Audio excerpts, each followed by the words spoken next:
This is Delia, and I'm reading the 5-Minute Mini Tales, and we're reading the Scaredy Cat Sleepover. And so far, Minnie and Daisy are scared. They done watched the scary movie, and now they done got scared to death.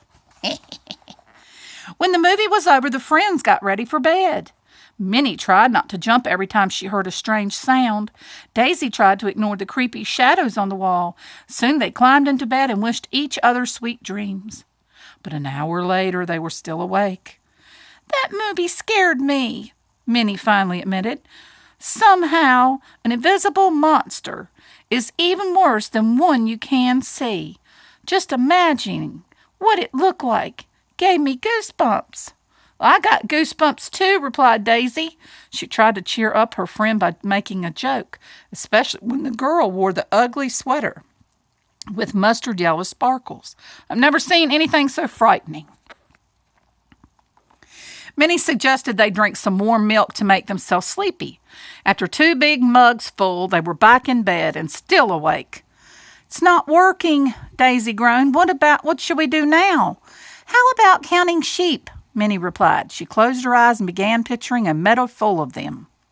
Daisy closed her eyes too, but she decided to count other things instead. She didn't want to count those sheep. They done got so scared they're counting sheep and everything else.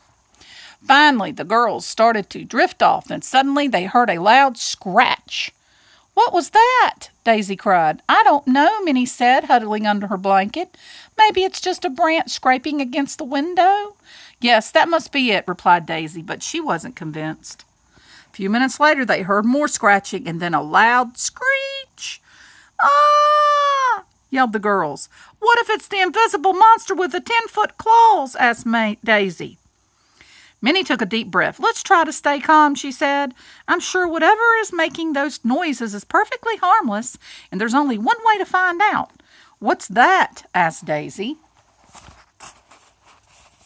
They done got scared half to death. "We have to be like the girl in the movie and investigate," said Minnie. "Okay," Daisy nodded nervously, "but I'm not dressing like her." So the pair tiptoed toward the sound of the scratching. It seemed to be coming from outside the front door.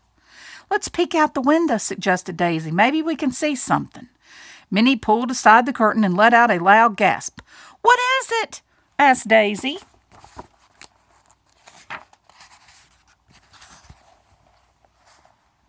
"Kittens!" cried Minnie. She quickly threw open the door and brought them inside. "Oh, the poor little things. Do you think they're lost?" Daisy asked. "Maybe," Minnie replied. We'll ask around the neighborhood tomorrow and see if they belong to anyone. In the meantime, I'll make up the spare bed," said Daisy. "What spare bed?" Minnie wondered. Daisy grabbed her laundry basket. "This one," she said. "Aw, so it was kitty cats outside the window, wasn't it? Was it kitty cats outside the window? Little kittens? Look at 'em." "Who would have guessed that our monster would turn out to be furry and cute?" Minnie asked as she snuggled back into her bed. "Not me," Daisy replied, and the 2 girls burst into giggles. Just a few minutes later, Minnie, Daisy, and the not-so-scary little kittens were all fast asleep. "Oh, that was cute. Did you like that? I saw you laugh about it." I hope you enjoyed this cute little story, and there will be more. Minnie wants to say, "Bye-bye. See you soon. Come back and see me, 'cause I will be here. And it won't be long before the mommy will be reading more. Take care. Bye-bye."